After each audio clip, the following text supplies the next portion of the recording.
The following talk was given at Mile High Church in Lakewood, Colorado. Please visit our website at milehighchurch.org. I am happy to be here today as we're heading into Thanksgiving week.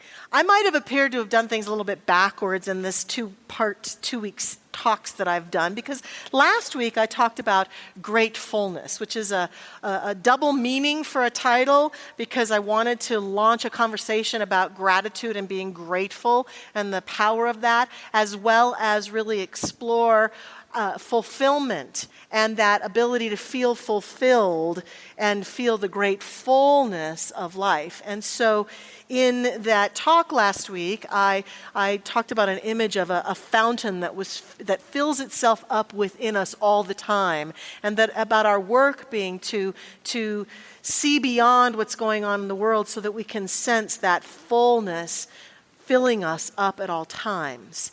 And today, I am inviting us into a conversation about light and calling this the luminosity of the holidays, or luminous holidays, and being into exploring the light in our lives and the natural light that is flowing through all of creation and flowing through us. And it has a bit of a double meaning. It's about the luminosity that comes through, I think, spiritual discernment, spiritual awakening, the luminosity that shows up in our lives when we wake up and really see the truth about this beautiful universe. It also has to do with the light that is here at this time of year, the opportunity to deepen into the light through our holiday experience. I know that in the world of speakers, it's often nowadays considered bad form to define the word you're talking about, but I just couldn't help myself. I wanted to be sure I was getting it right. I mean, I have this relationship with the word luminous, and I've been for weeks now luminous in really being with it. And so I thought, I better look it up, make sure I know what it means. And so what I found out in the dictionary, and there are lots of definitions, but they all sort of come together with the sense of full of or shedding light, bright or shining, especially in the dark.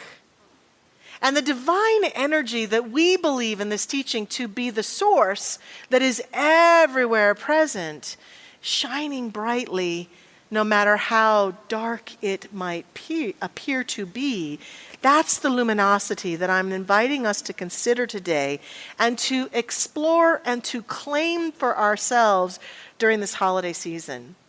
Last week, I talked about the illusion of emptiness, because all the while we may have experiences and have this sense in the human experience of life and in our relationships or in our daily life, a sense of not feeling fulfilled. All the while, below the surface, the truth is that we're always being fulfilled through this divine energy. And so our experience of emptiness feels very real to us, and at the same time, it's an illusion in the sense that it's not the truth of us. And I would say the same today about luminosity, the luminous energy that we are. And so the illusion of darkness is important for us to pay attention to. The illusion of darkness. We, as human beings, whether it's the holiday season or not, sometimes might find ourselves to be caught up in, to be very tempted to focus in upon it's a dark time in our world. It's dark days ahead. All sorts of dramatic darkness that's going on. And we may be seeing things in our own personal lives. Today, some of us might be sitting here in this space feeling very disconnected and feeling a sense of sadness. I would equate that feeling of darkness to sadness and even depression or frustration or lack of connection, not able to see the light of people or things or our own life, and feeling the sense of darkness that we see going on in conditions as people are not always as kind to each other as we would like, and feeling the darkness of polarity that occurs as people can't seem to get along or be respectful of each other, the suffering that goes on in the world. And while our teaching is not about denying any of that, what our work is about all the time is to find a way and a place for the world events and for our own life, where we can see and have compassion and see the truth of that terrain of living, while all the while continuing to persistently engage in the light, to engage in the light and the truth of who we are. And this time of year can exacerbate some of that proclivity that we may be experiencing, because a couple of things happen. It's the darkest time of the year in terms of daylight in this hemisphere. In this part of the world, the times that we're experiencing daylight are growing shorter as we come up to the winter solstice in December. And so the light of our days is growing smaller and smaller, which can make us feel that sense of heaviness and disconnect. It can cause us to even feel that sense of darkness. I found it interesting. 10 years ago, around this time, I was getting ready to head to Australia. And when I got to Australia, in that hemisphere, it's the opposite. Completely opposite. It's warm and people are running around in their shorts and bathing suits, and then there's Christmas trees everywhere. It was very, very off-putting for this Colorado girl and the living here in this part of the world. But there can be this kind of interesting, ominous feeling, and I find it fascinating that all of these holidays have ended up at this time of the year. From Thanksgiving all the way to the end of the year, especially in December. And the holidays that many of us celebrate that are connected to light. So we honor the winter solstice as a time of moving through the transition of seasons, and knowing that as we pass through that day, the very next day, there begins to dawn more on our planet from the sun's energy, more light on the planet. At the same time, Hanukkah falls in this time of year usually, and what happens in the celebration of Hanukkah is that it is the celebration and honoring of a miracle that occurred as a Jewish temple was destroyed, and there was enough oil to keep the light, the flame, the holy flame in the temple burning for 8 days, when all the while, from the human standpoint, there didn't appear to be that much oil available. And so the lights are lit for 8 days of Hanukkah, the festival of lights, to honor the miracle of that light. And then, of course, Christmas, that has celebrated and honored the birth of one whom we feel was a great light bearer onto our planet, a great way shower, a being who as he grew and stepped out into his ministry, appeared to, by all accounts, have the full memory and awareness of his own inner light, and went about the countryside in his world teaching people and healing people and inspiring people, and even in his death was a way shower of light. And so we celebrate and honor his birth as a way to acknowledge that he told us that we were the light, and that the kingdom of heaven is at hand. It is right here within us, and that the good that he did, that we could do too, and even greater, if we would but let ourselves feel and sense the same light that he lived his life with. So we celebrate Christmas as a way of acknowledging the birth and the rebirth, and the reality that we as humans have to constantly be mindful of rebirthing that light within us. That is the Christ light. It wasn't that it's Jesus Christ, as people say. Christ was not his last name. Christ was his way of being in the world, and that we too can be that shining light. And of course, we celebrate and acknowledge St. Nicholas, Santa Claus, the giver who gave gifts to little children and did beautiful work in the world to support children. And then those traditions have continued on, and we give gift giving to people who inspire us and who we see as the light and who are in our lives. And all of this, and Kwanzaa at the end of the year, the light and celebration of a whole culture of beings bringing light to our planet, we have an abundance of possibility of honoring the light. And yet there comes with it then that other side too, like it's a charged time of year. family. Family. That's all I have to say is family. Obligation. Temptation to do too much, to eat too much, to drink too much, to spend too much, to be exhausted and feel as though everything's going too fast and people are starting. I already hear people complaining about they're putting out Christmas lights too fast. But I know that part of that impulse is that we yearn for the light. We crave the light. And so those of us who crave the light are like, can I put my Christmas tree up in August? Please, please. I need more light, more light. We yearn for it. And so the illusion of darkness is that while all this light is available and we may feel a disconnect or a sense of, I don't know how to be with this time, I don't know how to claim the light for myself, how do I continue to shine my light and be luminous during this time of year or any time of year? I find it fascinating that most of us, if we're asked, what works for you? What helps you shine? What makes you feel energized? What makes you feel good? In all those areas I just mentioned and so many more, we totally know what works for us. We know that we need rest, and we know how to say no, and we know that we'd rather spend time here than there. We know all that. But the dissonance between what we know works for us and what we actually do, that's what I'm talking about today. What is that dissonance? And how do I shine the light on that dissonance for myself so that I can walk forward and be that light? Shine that light. So part of the illusion of darkness, I think, begins to break down when we realize the truth about light in our physical universe. That truth speaks to me in a very deep, profound way. It's that if we turned out every light in this room right now and sat here together in the darkness, the truth is that while it appears to be dark, there is a spectrum of light that is not available to the human eye. There's still light in the room, we just can't see it. And to me, that is a powerful spiritual truth, because what I can say about you and me, our lives and our world, is that that's the same truth for us. No matter how dark it appears to be, the ability to have the spiritual discernment to see the light, to have faith that the light is still there, is a part of what we're after today.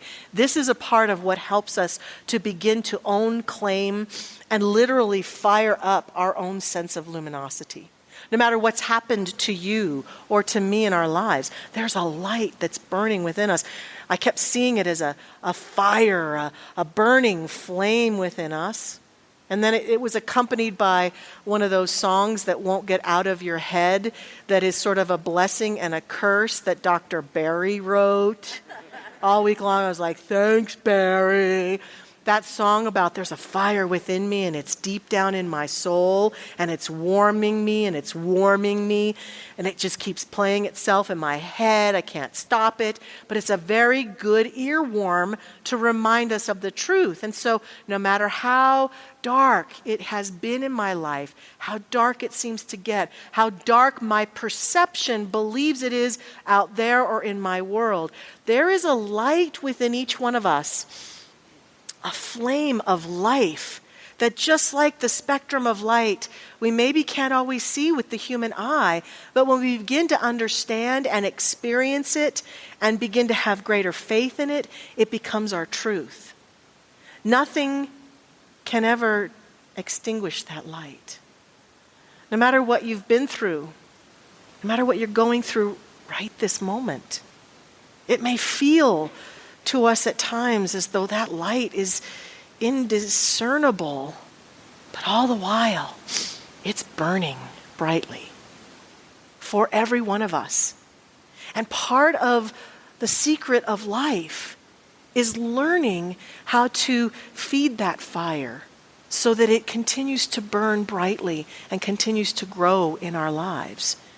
And the benefit of that is that we are happy happier, more fulfilled, more connected, and we are clearer about our own lives when our light is burning brighter. We have to take care of that flame. We have to tend to it. We have to allow it to burn bright in order to go out into the world and interact with people and make the decisions we have to make and choose the things we have to choose for our greater living. And as we do that, we inspire and uplift the world. We become luminous for ourselves and everyone we share our life with. And I think that's what we want most. That's what we crave, is to shine and to feel the energy of that shine and to be luminous. There's a beautiful quote that I love that's powerful to share today from Edith Wharton, who said, "There are only two ways of spreading light: to be the candle or the mirror that reflects it." And I think we are happiest and most fulfilled in our life when we are being the candle and knowing that we're also being the mirror that reflects it. And at the holidays, some of the dissonance that occurs is that it gets harder for some of us. It gets harder because it feels like such a time. It gets harder to figure that out. And so during this time, it becomes a little more crucial for us to be willing to say, how do I feed and nurture that light within me? And as I saw that flame and kept getting that image of that flame burning brightly, I also recognized that what fans a flame or allows a flame to burn brighter is that you place things on it that will allow it to continue to burn, like a log or a branch or something that can allow the fire to get stronger. So today what I'd like to offer is to say to us, being luminous for the holidays will require us to continue to feed the fire within us with some specific logs of awareness, if you will, so that we can continue to shine and feel the energy and claim whatever holiday or holidays speak to us and the energy that's available to us through this season. So the first log that I think we have to fan that flame with is integrity. To me, integrity is all about wholeness. It's about that which I do to serve my whole self. It's about boundaries at times, which can be difficult in these times when we are feeling pulled to be in many different places. It's about doing that which I say I will do to nurture myself, only showing up where I say I'm going to show up, having the integrity to say no about something that doesn't feel right for me and for my energy. It's being integrous with my own self and stepping fully into that which I know serves me. That's why even before I was a minister here, I came to so many things at Mile High Church because this place serves me so well, inspires me so much. Here's the truth. I love my family, and I love you all. This is my family of choice, and it has been since 1979. And before I was a minister here, I would come to the Thanksgiving service like, I'm going to be here this Thursday, and while it's my job, I'm going to be here Thursday at 10 o'clock and celebrating Thanksgiving with my colleagues and with you all and with the music and with the children who get up and share what they're grateful for and the adults who get up and share what they're grateful for and step into that Thanksgiving holiday with great love because I know that lights me up. That gives me a sense of connection and the grace of gratitude. And then even before I was a minister, I would come to most of the candlelight services. For years I would come to the candlelight services. And then I got myself into the choir and I had to come to the candlelight services. Oh gosh darn, too bad, so sad for me, right? And I loved it. It became an integral part of what I know causes me to light up. And whether any of that is the truth for you or not, what can happen is that we get into this conversation about our time and our energy. And so we have to be in integrity for ourselves. For ourselves. What is ours? What serves us? And sometimes that can be challenging because we will have to let one thing go to go towards another. We will have to let one thing not happen so that we can have what serves us unfold. And so integrity, standing true to ourselves, powerful log that the more we do it, the more we shine, the more we stand tall, the more we walk through whatever it is that we're walking through in love and light. The next one is spiritual practice. I am a huge fan of spiritual practice, meditation, prayer, quietude, spiritual reading, spiritual practice feeds me and nurtures my soul. And I think it does for most people. If you were to do an internet search about meditation and spiritual practice, you would find countless link after link after link of not only woo-woo accounts of the power of meditation like me, but scientific accounts of the value on our nervous system of spiritual practice.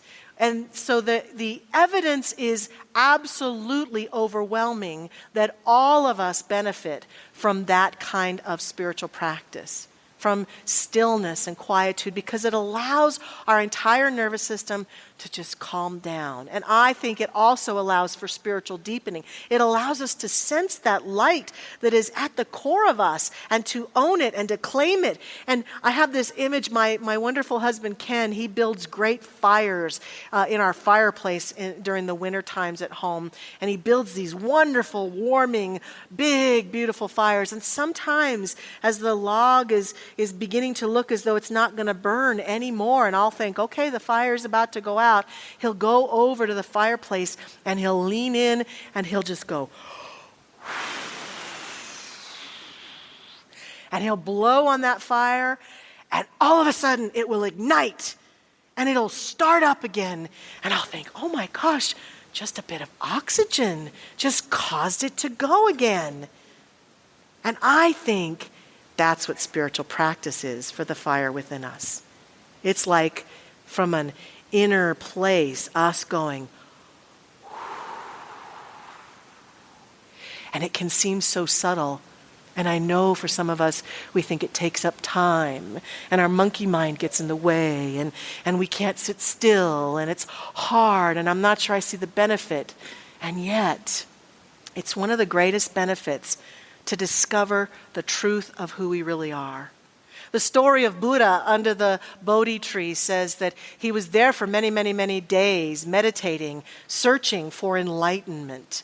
And many accounts indicate that when Buddha came out of that meditation, that he laughed with the recognition that that which he was searching for was within him all the while. And I think that's what we find when we enter into spiritual practice. This is a time of year where more spiritual practice is better. More is better. Taking time out. And the last one is a bit related to the first one, and that is the log of self-care, of self-love, of self-respect, of honoring ourselves and finding deep love.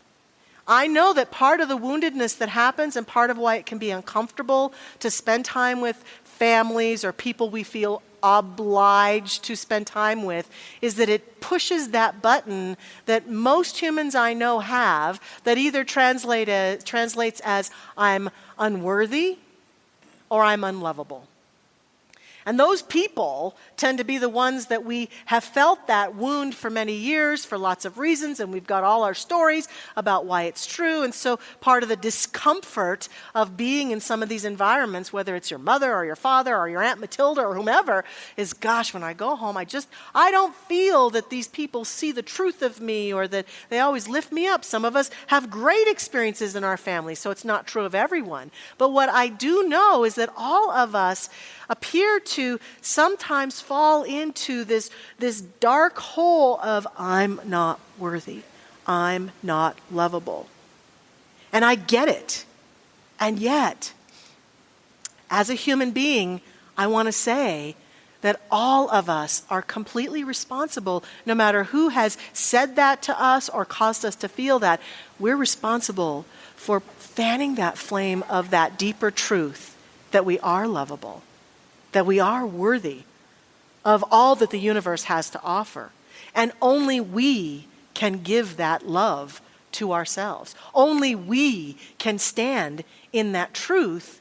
And as we choose to do that, with our thoughts and our actions, and even to take that into our spiritual practice, and even reach out and invite people to pray for us, whether it's our prayer ministry here, our practitioners, or anywhere that we seek prayer, to say, I pray for a deeper sense of self-love and self-worthiness. What I know is that what that benefits us is that we become magnets for greater and greater good, whether it's Hanukkah or Christmas Day or next year on June 5th. It doesn't matter, because there's something within us that begins to emerge and become a match for greater good. You and I do not have the luxury of continuing to foster that story of being unlovable and unworthy, and then expect people to come into our lives and opportunities to come into our life that will somehow transcend that belief we have about ourselves.